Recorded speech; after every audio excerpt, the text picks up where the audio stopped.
আসসালামু আলাইকুম বন্ধুরা, চলে আসলাম আজকে রান্না নিয়ে। আজকে রান্না করব মুরগির মাংস পাতাকপি দিয়ে মাখা মাখা ঝোল।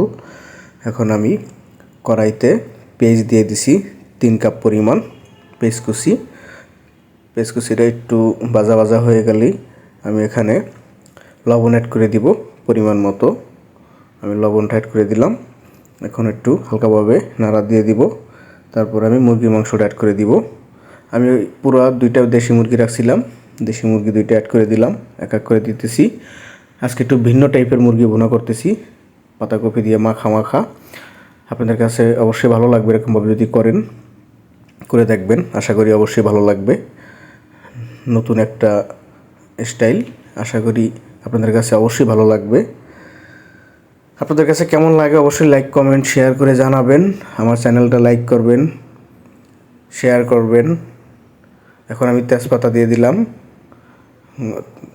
ছাল দিয়ে গরম মশলা দিয়ে দিছি এবং এলাচ দিয়ে দিছি। এখন সুন্দর মতো একসাথে একটু কষাই নিব। একটু ভিন্ন টাইপের রান্না আগেই বলছি, আশা করি আপনাদের কাছে ভালো লাগবে। দেখা যাক, সাথেই থাকুন আপনারা। এখন আমি রসুন বাটা আদা বাটা দিয়ে দিলাম 4 চামচের 1 চামচ পরিমাণ। সুন্দর মতো একটু মাখাই নিতেছি, মানে পুরো মুরগির সাথে জানি মশলাটা মিশে যায়, তাই একটু নাড়াচাড়া দিয়ে দিলাম।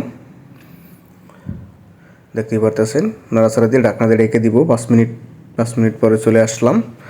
দেখতেই পারতেছেন মুরগির থেকে একটু পানি ছাড়ছে। এখন আমি পুরো পানিটা একটু শুকাই নিব, একটু নাড়াচাড়া দিয়ে নিতেছি।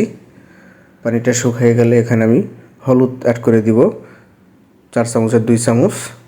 এখন আমি মরিচের গুঁড়ো অ্যাড করে দিব 4 চামচের আড়াই চামচ পরিমাণ। 4 চামচের আড়াই চামচ পরিমাণ আমি মরিচের গুঁড়ো এখানে অ্যাড করে দিলাম। এখন সুন্দর মতো এরা মিশিয়ে নিতে হবে মুরগির সাথে। একটু ভিন্ন টাইপের রান্না আগেই বলছি, কারণ আপনারা হয়তো বাসায় করেন, সব মশলা একসাথে আগে ভুনে নেন, তারপরে হয়তো মুরগির মাংসটা দেন। আমি সেরকমভাবে করি নাই, আমি করলাম আগে পেস্টটা একটু গরম করে মুরগির মাংসটা ভেজে নিছি। আপনারা আমার এই স্টাইলে করে দেখবেন, অবশ্যই ভালো লাগবে আশা করি। একটু পানি দিয়ে দিলাম কষাই নেওয়ার জন্য, একটু পানি দিয়ে দিলাম সুন্দর মতো। এখন আমি কষাই নেব মাংসটা, তাই আমি হাফ কাপ পরিমাণ পানি অ্যাড করে দিলাম। এখন আমি ঢাকনা দিয়ে ঢেকে দিব 10 মিনিটের জন্য। চলে আসলাম 10 মিনিট পরে।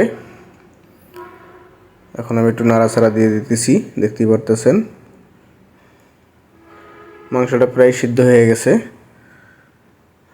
এখন একটু লবণ দেখব, লবণ একটু কম আছে, আমি এখন লবণ আর একটু অ্যাড করে দিব, আর জিরের গুঁড়োটা অ্যাড করে দিব।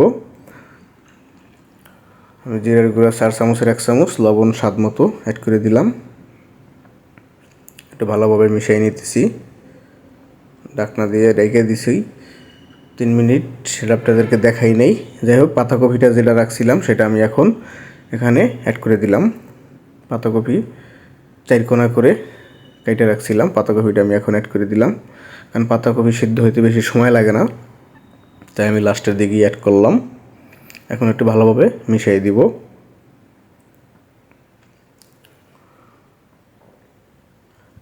আপনারা হয়তো ভাবতেছেন পাতাকপি দিয়ে মুরগির মাংস কেমন লাগবে। অবশ্যই ভালো লাগবে, খেয়ে দেখেন। আর যদি কেউ কোনো দিন করে থাকেন কমেন্টে জানাবেন। এখন ঢাকনা দিয়ে রেখে দিলাম। চলে আসলাম আমি 5 মিনিট পর। দেখতেই পারতেছেন আমার পানিটা কিন্তু শুকিয়ে গেছে, কারণ আমার রান্নাটাও প্রায় হয়ে গেছে।